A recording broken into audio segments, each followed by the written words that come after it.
W, I've been waiting about 7 or 8 months to tell you this, buddy. It's going to be a wild ride. Next time by, over 180 miles per hour, 2 wide, 3 wide. Reach up there and pull those belts tight one more time.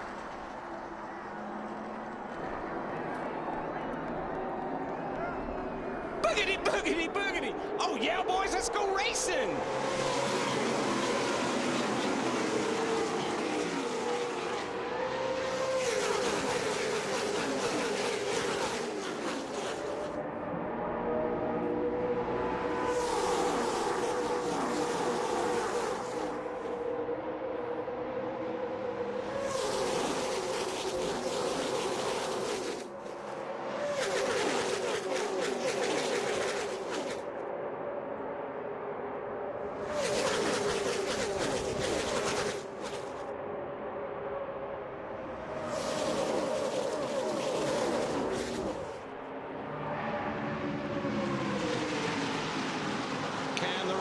Sitter David Gilliland lead the first lap.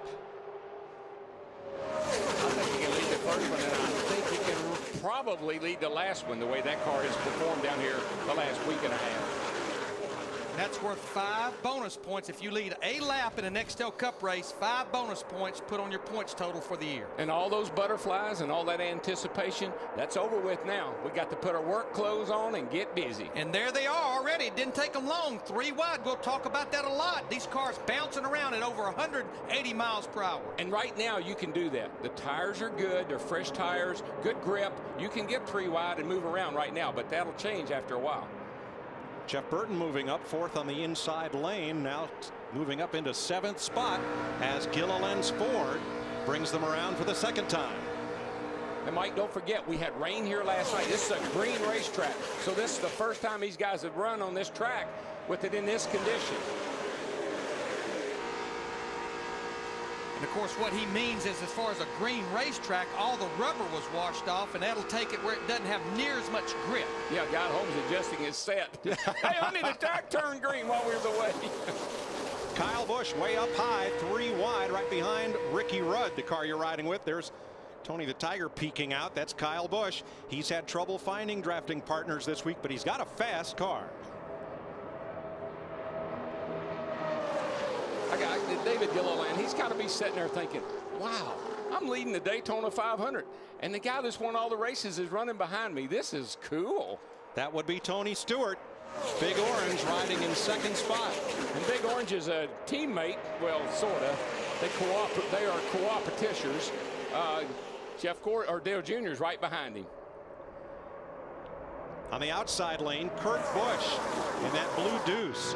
He's been the best of the Dodges this week, as you watch from Dale Jr. You know, a Dodge hadn't won this race since, I don't know, back in the 70s. Richard Petty was the last one to win here in a Dodge. But for Ward Burton in 2002, you're right. Dodge had a big string of success here, but it was a long drought until Ward Burton went to victory lane. Riding with Michael Waltrip right here in the 55 car right now. Michael in the 14th position. That's about where he started. This is a backup car after the infraction in qualifying, and he got very little practice. Had to race his way in the dual race, sitting up there holding his own right now with that Toyota. I think you'll see Michael will race great. He's always driven well here. He's always run well here, no matter what car he was in. It's got to be a thrill for him, too, Mike, driving his own race car for the first time. We saw Kyle Busch in that 5 car go straight from the top, straight into the middle of the pack. He has had a fast race car. The car right there, the blue and yellow car right in the middle. Oh, Tony the Tiger on the hood. Now, I think he's got to be patient and not make a lot of moves like that right there. He's been fast down here for the last 10 days, but he's got to be patient and have that thing around to finish. There's another guy I think we're going to hear a lot about today, too, in that 12 car going under Kyle Busch, Ryan Newman. I think he and his teammate, Kyle's brother, Kurt, I think they got some of these guys. 2nd place the battle. Kurt Busch on the outside of Tony Stewart. Chevy against Dodge behind Gilliland's Ford in the lead. Been talking about Kurt Busch in that 2 car Dodge. Another Dodge, David Strimmy in the 40. You see him peeking out to the high side right Number here. 8. Yeah, he's smoking. Saw a bunch of smoke. I don't know. It could be, you know, they got the fluid levels right up to the top. It could just be a little excess fluid somewhere. laps into a run. Teams are talking about the two-tire scenario, but they've got to be very careful. Trouble. Trouble. Back straight away. One car sliding toward the wall and stops short. Boris said the 60 car had to race his way in. Nothing. In the grass in the back straightaway. You all right, Boris? Caution will wave. First caution of the day, and it looked to be as if it could have been a single car incident. Watch the number 60, bottom of your screen. On the bottom. Wow. It just looked like that car had that four-wheel drift up off the corner onto the backstretch. It's almost what happened to Michael in the qualifying race when he got into Dale Jr. That thing just took off, baby. Bam, just like that. First caution of the day in Daytona. Just turned it down there and it went down on the apron. And look what's happened to the lead. Stewart and Busch were all by themselves out single file, but the 5 cars behind them teamed up, ran single file, and ran the leaders down. And yeah, I was watching them. As long as they were lined up, they were beating Tony Stewart and Kurt Busch over a second a lap. If you can get a sniff, what we call a sniff, if you can see where the 31 car is back there and you see the lead pack in front of him, that's Burton trying to catch back up to the back of Gilliland, you can catch them if you can sniff them. Well, you saw that highlight of Ryan Newman from 2003, Dick. Newman's having a much better day today. Oh, yes, he sure is, Mike. And one good measure of how good a race car is how much they have to change it during the running of a race. So far, Newman has made 2 pit stops. They have made no adjustments, just fuel and tires. That's it. History of sorts was made today when 4 Toyotas rolled off the starting grid and into an Nextel Cup point race. There's Dave Blaney's number 22, just ahead of Jimmy Johnson, the Caterpillar Camry. For the first time since 1963, when Smokey Wood drove an MG on a quarter-mile at Winston-Salem, North Carolina, a foreign nameplate has competed in an Nextel Cup point race. There are 4 Toyotas in the field. There are 8 entered for the entire season of Nextel Cup racing. And try as we could, as the Bowman Gray archives could, as all our photographer friends could, we can't find a photo of Smokey Cook's MG, but we'd sure like to see one.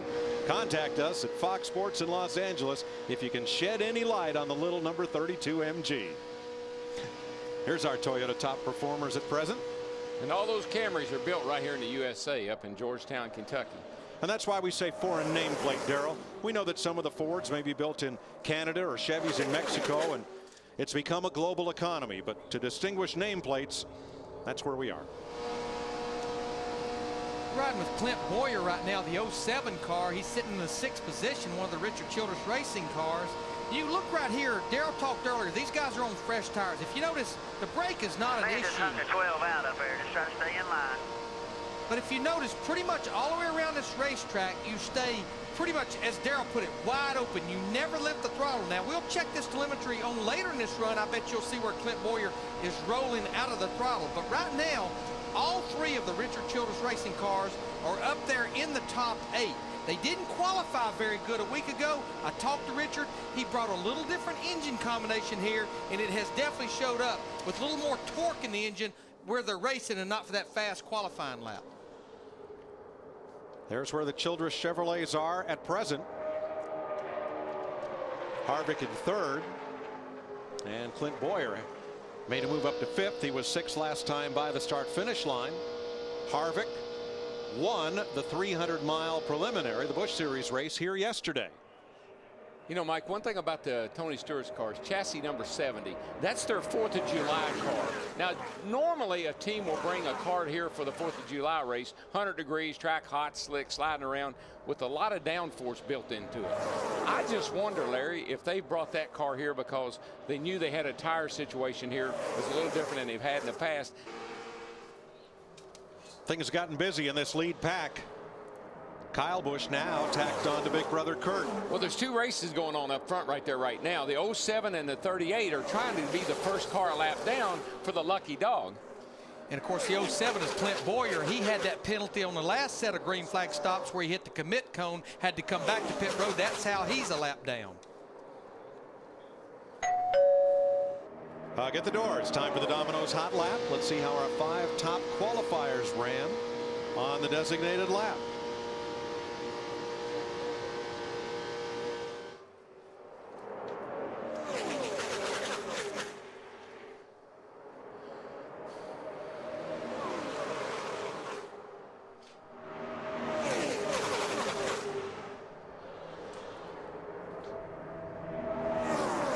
Stewart's jumped out of that pack to tack on to the Busch brothers. Then Gilliland and Rudd in the bottom lane. Clint Boyer pulls them around the top side. Well, what you're seeing now is this group right here more than likely thinks they're the ones that's going to decide who's going to win the Daytona 500. And they're really starting to feel each other out, I believe, and see who's got what. And based on what I've seen on pit road. Uh-oh, there goes Tony. Oh, my goodness.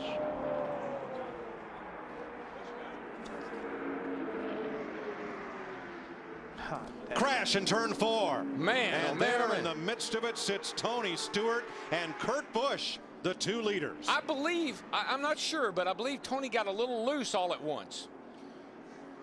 Tony's car just, Tony hit the apron. He got down on the apron. He got a little bit loose. Kurt was all over the back of him, and there he goes. Tony's dropped the window net on his car. That's a signal to safety workers that he is okay. Watch the yellow line. Yeah, watch the left front tire. Gets it on the apron just a little bit. You see the car wiggle, and he gets loose. He's got to probably lift out of the throttle a tad. And here comes Kurt. Cannot get off of him. They make contact. And then once Tony gets sideways, nowhere for Kurt Busch and the 2 to go. What a shame. You're doing 185 miles an hour, Darrell. The car in front of you suddenly loses several miles an hour of momentum. Was there anything Kurt Busch could do to avoid Stewart? No, you could see he was trying to get down. He was trying to get underneath Tony to get away from him. It wasn't possible. He did everything he could do. And remember, they had fresh tires. This is a racetrack where you run wide open on the mat. Just listen. Just that little, you hear the throttle, and that's all it takes.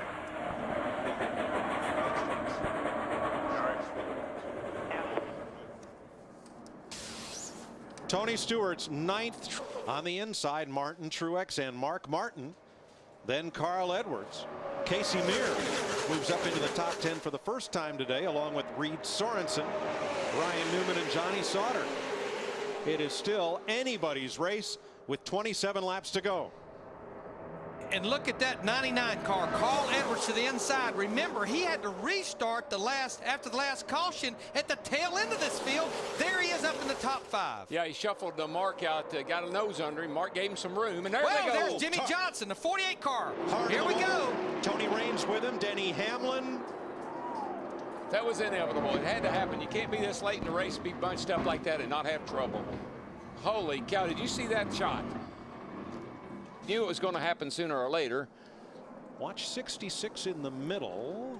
Nope, it's in front of him. It's 48 car just lost it. Gosh. Right. I mean, right in the middle of the straightaway. I mean, it's almost like a tire went down or something, because a car, to make a move like that, either something broke, a tire went down, because the car doesn't move like that on the straightaway. 11 car going by there, Denny Hamlin. He got damage, as we saw. Oh, there he starts way back up in there. He gets loose coming off. That's got to be a flat tire. Man, he hit that outside wall a ton. And just nowhere for all these guys to go. There you see, they just started stacking up on the inside. And where Johnson hit the wall was after where the safer barrier in turn 2 ends. So he hit the concrete and bounced right out into traffic. Let's ride with Jimmy.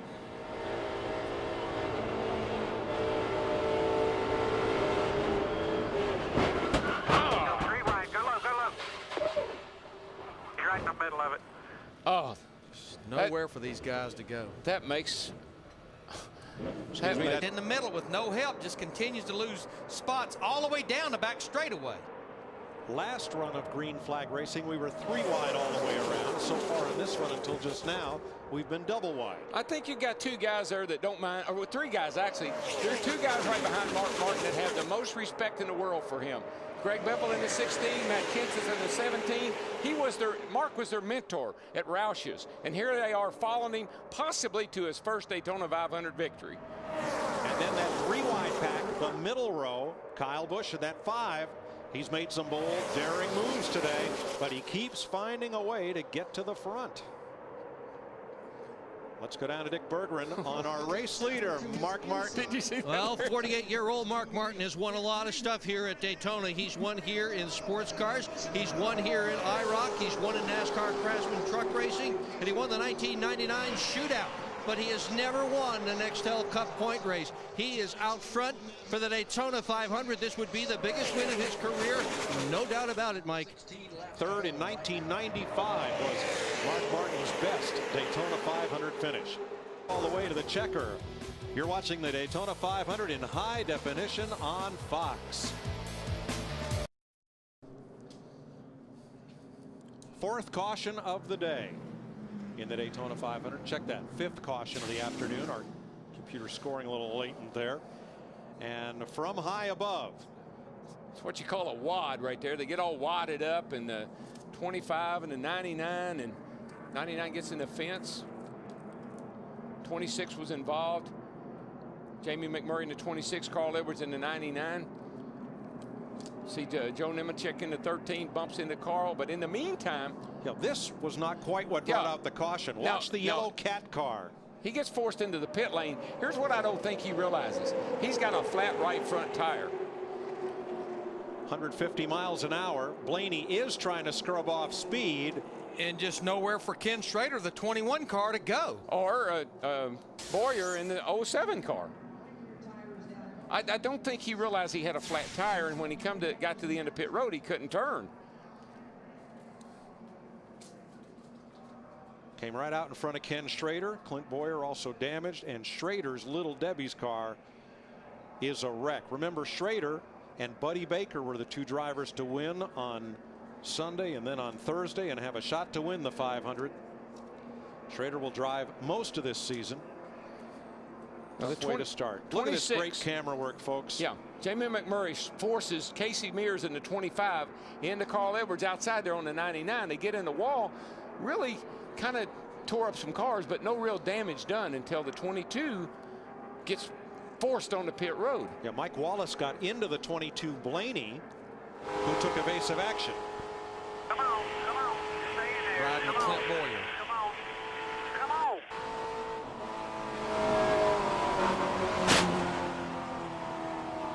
Back off there, Rick. Our DirecTV cam giving you those pictures from Clint Boyer's car. They get you too far out in front. Roger. All right, we're coming to get the green, and what Mark needs to do is he goes through the restart here just like normally. Get it back into fourth gear down here in 1 and 2, and then drag the brake just ever so slightly to keep those cars behind you right up tucked underneath of you, because if they do get a run, they will blow by you. And see how that's exactly what Mark is doing. He's keeping the 16 right close by. Don't let him get too much of a run, because so a big lead right now would be bad. Oh yeah, no, you're a set and dunk if you get way out there. They kicked Martin Truex Jr. in the 1 car up out of line. Kyle Busch below the yellow line. As long as he does not advance his position and gives it back, he'll be okay. The yellow line is like out of bounds. 9 laps to go this time. Great restart for Mark. I mean, that's exactly what he needed to do. Now he has to worry about what are they going to do at the end. And the irony, Mark Martin raced for Jack Roush for 20 years. Now he has to try to hold off 2 of Roush's best to win the 500. And there's a third Roush Fenway car back in 5th, Jamie McMurray in the 26 car. Boy, and the 17 is loose right there. Holy smoly. Hang on to her there, Matt. And wouldn't John Henry, now the co-owner of Roush Fenway Racing, love to go to victory lane in his first ever NASCAR start as co-owner? Well, somebody's going to try to mess this party up, and it might just be that little yellow and blue car with 5 on the side of it. Kyle Busch has been fast all week long. He's around the bottom of the racetrack. He's got the position on Kenseth in the 17. And you really can't. You go where you can now. This isn't about friends and buddies. This is you go where you can. You make your best move, you take your best shot. Jeff Burton, 31, the bright orange car, got under Jamie McMurray, and now he is there to give Kyle Busch drafting help in the bottom lane. 8 laps to go. And we're seeing our pole sitter, David Gillen, in the 38 car. That was a lap down not that many laps ago. He's up there fighting to get in the top 5. You know, I just had a feeling he was going to find his way back up there. He did that in the Bud Shootout the other night, finished second. He is the fastest car in the field, I believe. Kyle Busch up to second place.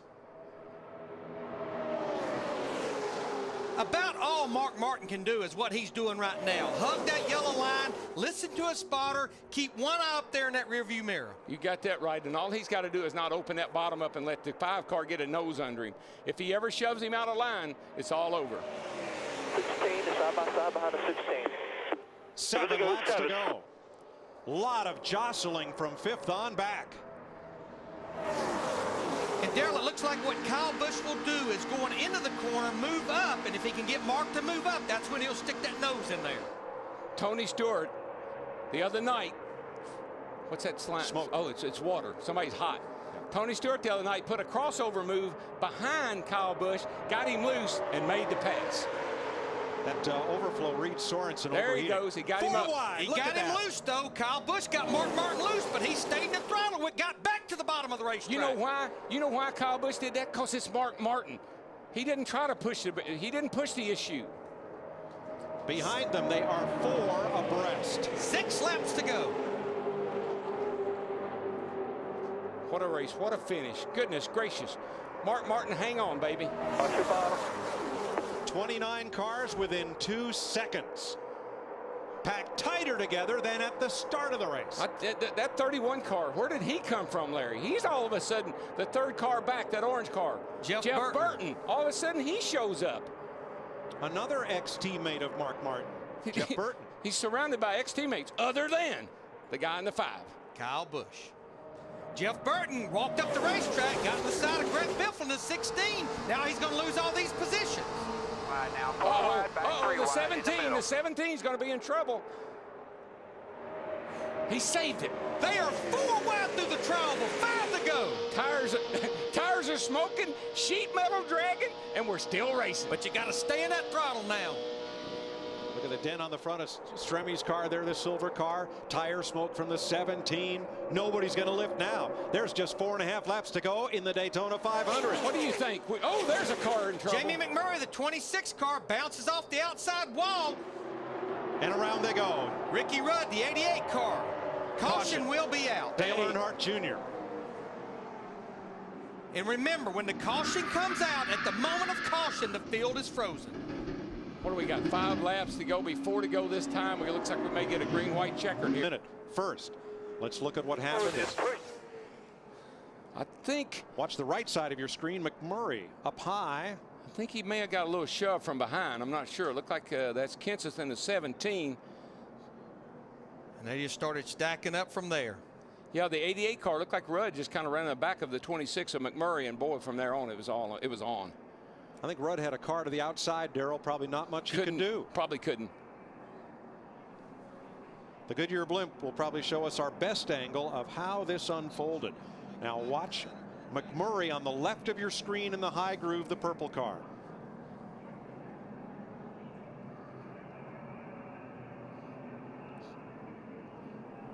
I'm pretty sure that Kenseth's got in the back of him. Looked like maybe Jamie may have had to lift out of the throttle just a little bit. And here comes the rest of these guys.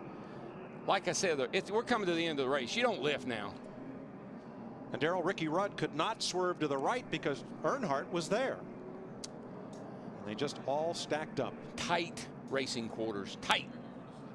Yeah, you see McMurray get around there with Matt Kenseth right behind him. Jamie in the 26. Smoke, and you can't really see a lot with the smoke. Car starts swerving. Oh, Rudd got hit from behind. It looked like maybe Dale Jr. lifted him up. Even though McMurray straightens out, suddenly he's 20 miles an hour slow. They complete the 2 laps. It's over. Martin, Busch, Biffle, Gilliland, Sadler, green flag. I don't believe he can wait very long, Larry. I believe if you're going to make the move, you got to make it quick. I don't think he can wait too long. If they're going to get him, they need to jump to the outside right away. Watch your bottom there. You know he's not going to give up the bottom, so you Right got to on go in. to the outside. Still.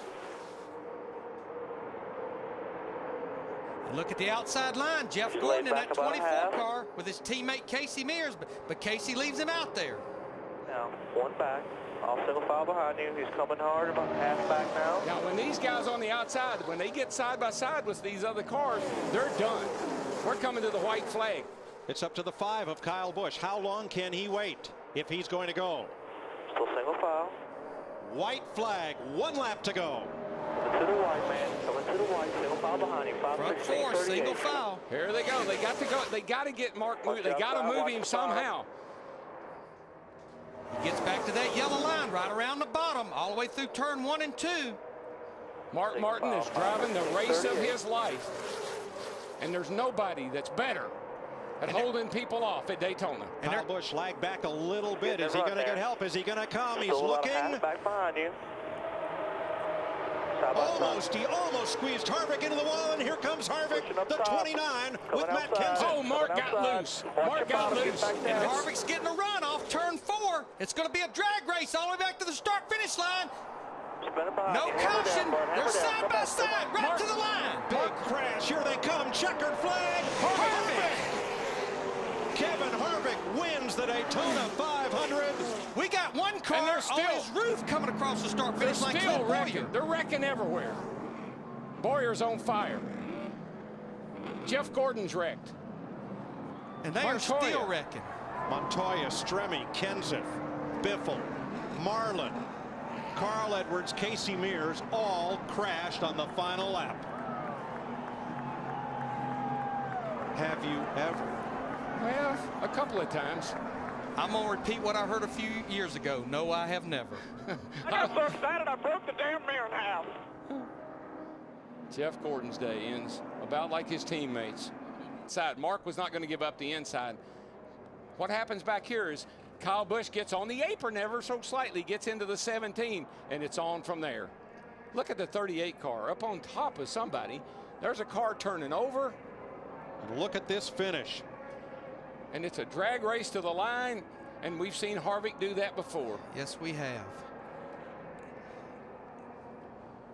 You could see Harvick trying to pinch him down to keep that momentum on him. A little side draft. Get a little side draft and try to pull ahead. Now, unofficially, Jeff Burton will finish 3rd. Mike Wallace will finish 4th. And the top finishing Roush car, rookie David Reagan in the 6th. Unbelievable. RCR car, watch the 07. It'll come in here from the right in the bottom lane. Clint Boyer gets slid sideways. Whammo.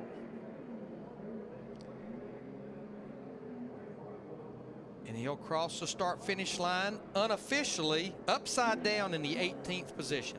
On fire. I mean, that's Joey Chitwood couldn't do that.